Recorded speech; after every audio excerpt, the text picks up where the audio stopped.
Good morning. TGIF, Friday, November 11th, 2022. This is Peter. We call him Peter Piper +1. And I'm Mikey Pipes. Thank you so much for tuning in. Happy Friday, ladies and gentlemen. Happy Friday. Our first call of a very quiet day. By the way, notice Peter. Peter is driving. Yep. I am sitting shotgun, and Peter is driving. He has a new job now, and he's my chauffeur. Amongst being an apprentice and helper and learner of the trades. But we have a very light day today. We're going to a service call in Valley Stream. Customer has a gas-fired furnace. That's right, a furnace that doesn't turn off while when it turns on. Let's get going. Make sure you smash that thumbs up button. Remember, sharing is caring.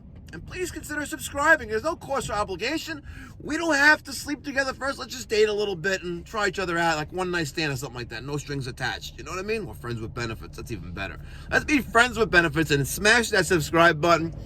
I haven't said it in a while. 50,000 subscribers. There's only a couple hundred subscribers away, and I have no idea how I'm going to plan the most epic 50,000 subscriber pool party on YouTube, but we'll figure it out together. That's for sure. Guaranteed. Let's get going.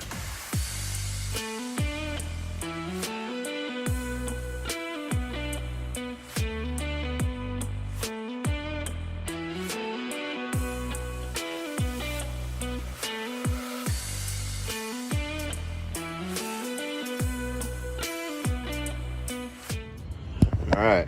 One of the things they teach you in Super Tech Selling School is grab the paper. All right. We'll grab the paper for the gentleman. Ring the bell. And we'll stand at a 45-degree angle, one step down. Hello, this is Keith. Good morning. Gentlemen, you're a little bit early. Newspaper. Well, 3 minutes early, actually. Mike, how are you? Is that all right with you? Yeah, fine. Okay, you That's sure? Fine, that's fine. I knew you wanted to beat the weather anyway, probably, so. Well, I hear it's going to rain all day, Yeah, all weekend. That's going to be a mess. And if I had like a supercar I was taking out all weekend, I would be very disappointed. Oh, what are you driving here? No, I'm just... Please. So tell me what's going on. I know we're here for a tune-up, but something's wrong, like it's not turning off? What? I think I fucked up. What did you do? What did you do? I think you know, I didn't know you were a Marine. No, it's not. That's Army. Army? That's Army, yeah. I didn't know. Oh, thank you for your service. Thank you very well. Would have gotten out of it. I could have. So your 10 p.m. the program was set for 79 degrees. Yeah, exactly. Everything else was 71, 71, 71, 71, 71. I don't know how it happened. Okay. So I think it's okay at this point. So what I'd like to do is just get a PM. Yep, check everything out. Okay. I'd like to get a number on a contract if that's his reason. $22.95 a month. Done. It's a no-brainer. Let me tell you what you get. Tell me. We come here once a year. You have air conditioning too? No. Okay, we come here once a year. We do a tune-up like we're doing today. Okay. Okay? You get priority service. Okay? You get no trip charges, no diagnostic fees. Our structure changed a little bit. We have trip charges now, but not for for existing customers. We try not to charge it. But for new customers, we charge a trip charge. We have a diagnostic fee. Okay. We don't charge any of that. Okay? If you need any repairs throughout the year, while we're there for the tune-up, you're not paying for labor. You're paying for the part. All right? Because we're already here. Right? Okay. If you need repairs throughout the year, you're paying a discounted rate on labor. Okay. Our labor rate is $225 an hour. It becomes $195 an hour, and discount on parts. Basically, what you're paying for in advance over a period of 12 months is the tune-up, right? Which is, we're not technically here for it, but we can sign up you up effective tomorrow. But you'll be good to go. Cool. Okay, makes sense. You got my email address. Send me the whole damn thing. Yep. We'll All I need is a credit or debit card. It's effective tomorrow. Absolutely. Okay. Hit the garage door for me, and we'll take a look at the furnace. Peter, it's kind of like a no-brainer. It is. $22.95 a month. For less than 70 cents a day, you can have me and Peter and Mike and Daniel. And as we slowly grow, more of us, we can have Pipe Doctor in your house. 516-348-6300. We're located in Valley Stream, New York. Give us a holler if we're in your service area. It's almost dumb not to do it because if you're already doing a yearly maintenance Exactly. You see? and you get discounted. You don't need to be a rocket scientist to figure that out. There's the thermostat. Yeah. Not to discredit your thermostat, but I think it's time for a new one. It probably is. A one with a larger display that's easier to read. And I'm not saying it's anything about your eyes or anything like that, but these are notorious for dying. Is that right? Yes. All right. Here we go. That's an old school sticker. I got some new stickers coming out right now. It's really, really gonna be nice, and I get my stickers from for those. You'll see it in the next maybe next week or two. It's long, rectangular. It looks like this. See that? That's what it looks like. This unit may be covered under warranty. Stop. The logo, services that we offer, phone number. Very, very nice. I'm gonna put that right on the water heater, right on the furnaces that we service. And I get mine from Footbridge Media.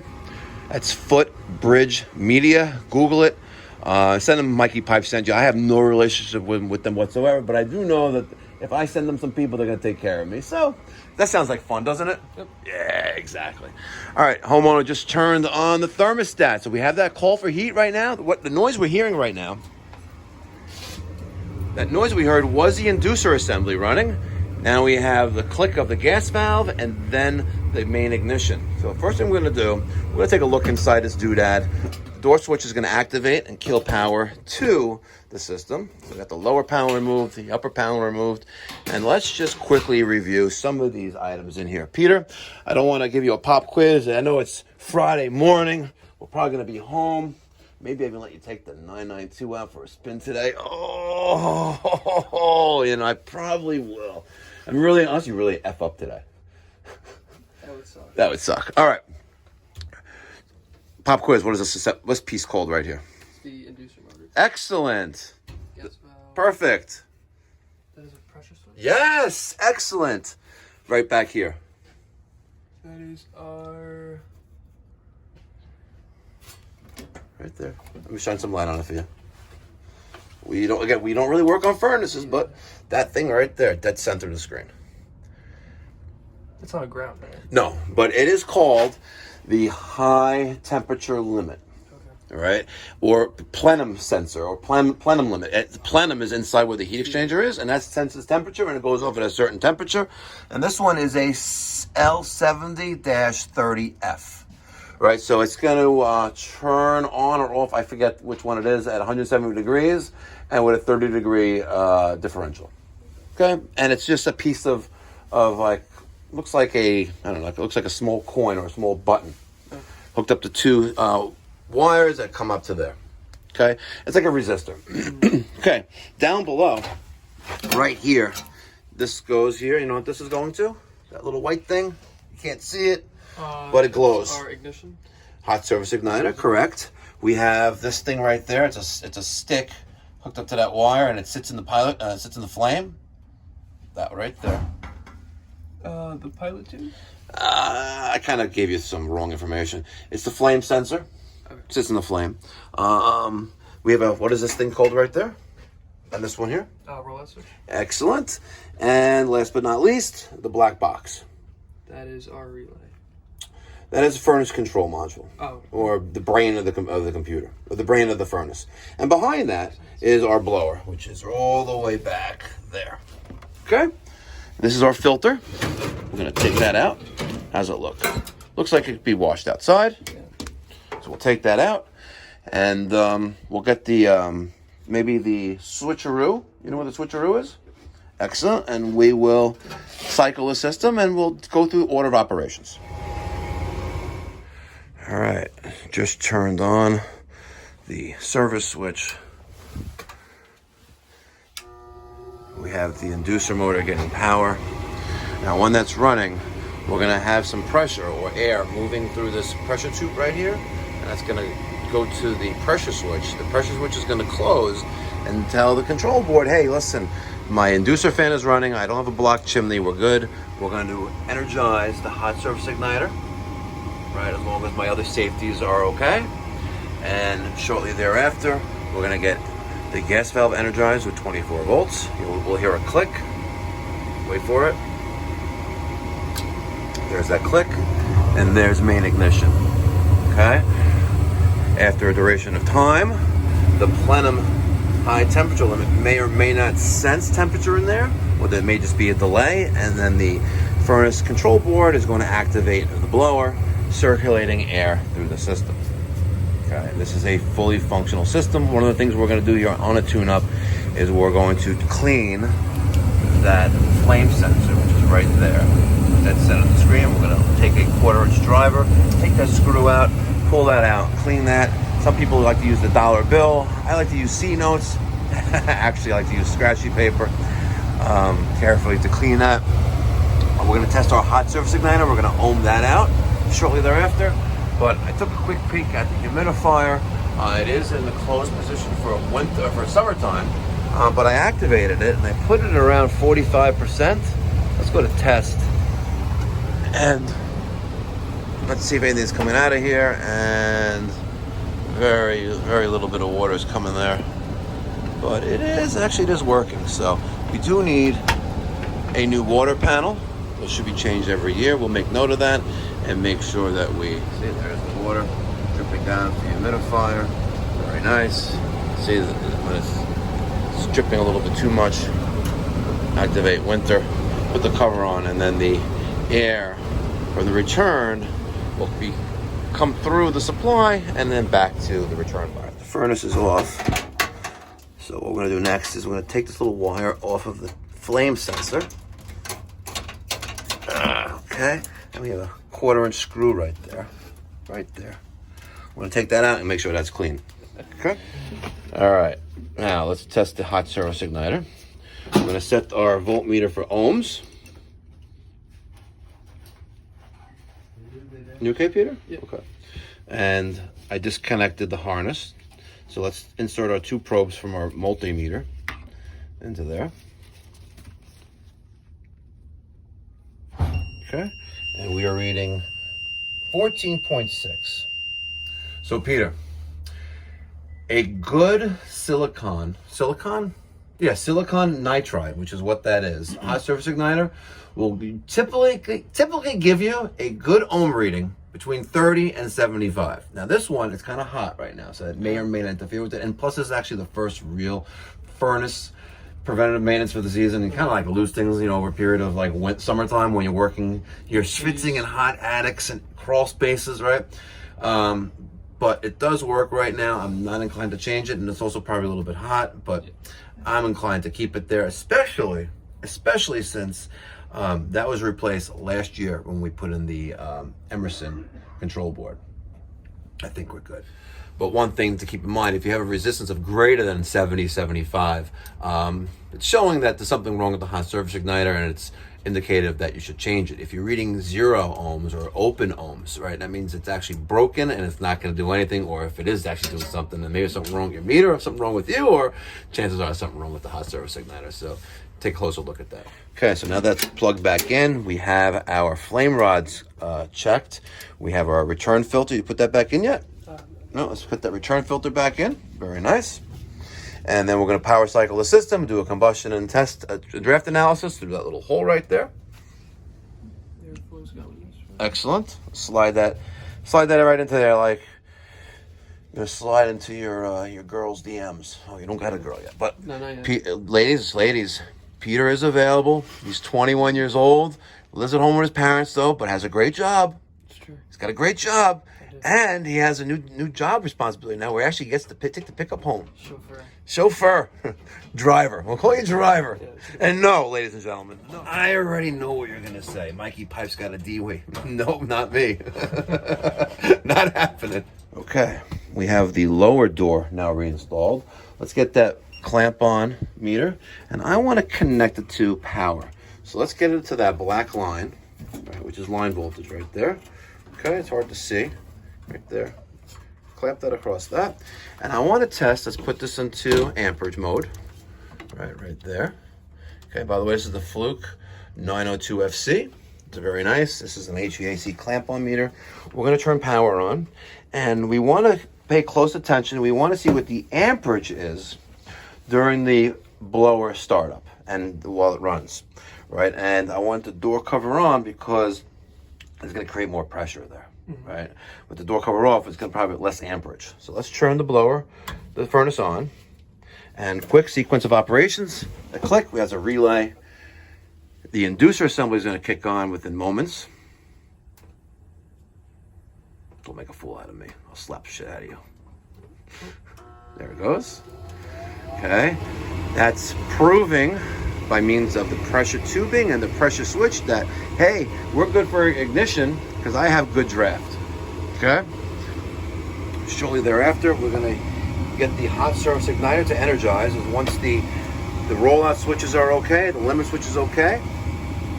There we go. It's getting energized right here with 110 volts, 120 volts. Shortly thereafter, gas valve is going to hear a click because it's getting 24 volts. It's opening the solenoid valves to allow gas to flow through. Now we have ignition. Okay. If you look, our power, we're at 1.5 amps. Right now, the system right now is using 1.5 amps, and that is basically control circuitry, but most of it is this motor right here. Okay. 1.4. Let's wait for that blower to kick on.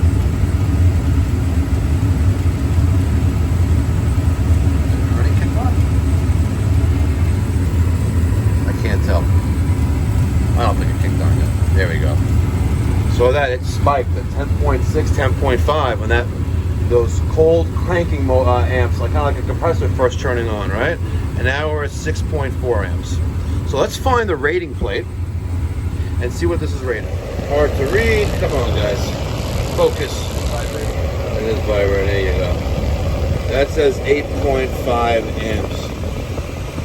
Right there. See that? And we are at 6.3. So I'm comfortable, right? We're good. All right. Now we're doing the combustion analysis. Our probe is at the center of that 4-inch flue pipe. Let's take a look at our readings. So far, I'm okay. I'm pleased with that. Very good. All right, so we're just about done. A couple observations. We have some debris, especially like matches sitting on top of the furnace. I'm just gonna put this right there. I didn't notice this before, but he's got an extra water panel here. No, this is an old one. That's an extra water panel. And he's got a red solo cup, like he's gonna play beer pong soon. We're gonna take a visual observation. We do have this. Oh, wow. That is not good. We have a lot of rust and leakage around the relief valve tapping on the water heater. That's not good. I don't have any discharge. Go. Finger in there and she's dirty but clean, not dry, not wet. Take some other debris off the top of the water heater. Let's put it over here off to the side. All right, we don't want to have anything combustible on or leaning against the equipment. This 30-gallon water heater. Right? Yeah, good luck. Good luck to me. Wow. But we're good to go. Would you like a recap and summary? All right, let's review. I would put it on the bottom, yeah. All in good working order. We already spoke about the humidifier. You need to add a pump for condensate removal, the waste water removal from that. Oh, there's an outlet in here, isn't there? No, there's not. I would have juice. I mean, you have to cut in. And... Well, I would with the switches there for the furnace. I would add a make it a dual. You know, it's a dual box already. Add an outlet there with a switch. Again, it's just adding more expense. It depends on how much you want to not fill room humidifiers versus having it done automatically. It's more overheat. Controlled. Oh, would it be nice? It would be nice. You don't have to convince me, man. All right, one observation. I did not notice this in the last year that we here. You do have some corrosion and rust around the outlet of the water heater right there. And yeah, I just put my finger through that. So that is a concern for me. And you can see it better over here on the top view, but it's. I did not know. I'm a very observant individual. I did not notice that last year when we were here, or the year before that. I'm sure. Yeah. I would like to close this valve. This is the saddle valve for the humidifier, because it is dripping slightly. And let's see if it closes. I did not think it was going to function there. Okay, good. The only difficulty I have, or the only fear I have, is that this is a 30-gallon water heater, which no one really stocks. We'd have to order for you. But if the exact dimension or width for water heater we cannot obtain, good luck. Where is it going to fit? You're going to have to go. Well, you're not going to get a 50 in here. No, absolutely not. No. You're going to have to get another skinny 30. Yeah. Or you're going to have to put in a tankless. So that utilizes the chimney. or direct vents outside. That's the only way you're gonna get a new water heater in here. But you need to be mindful of I this. wonder how expensive that is.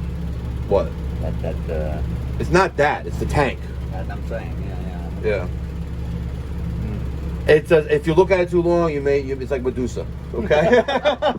Pop quiz, Peter. Hot surface ignition resistance readings. What should it be between? We had, oh my gosh. We had 14. Yeah. It should be around 30. 30 to 70. Yes. All right, guys. Thank you so much for tuning in. TGIF. Stay tuned for this evening. I may do a live chat and premiere on the Mikey Pipes Uncensored channel, or maybe even Mikey's Garage. I may post something there. You check out the new. It's not a sports car. Super car. It's a race car. Yeah.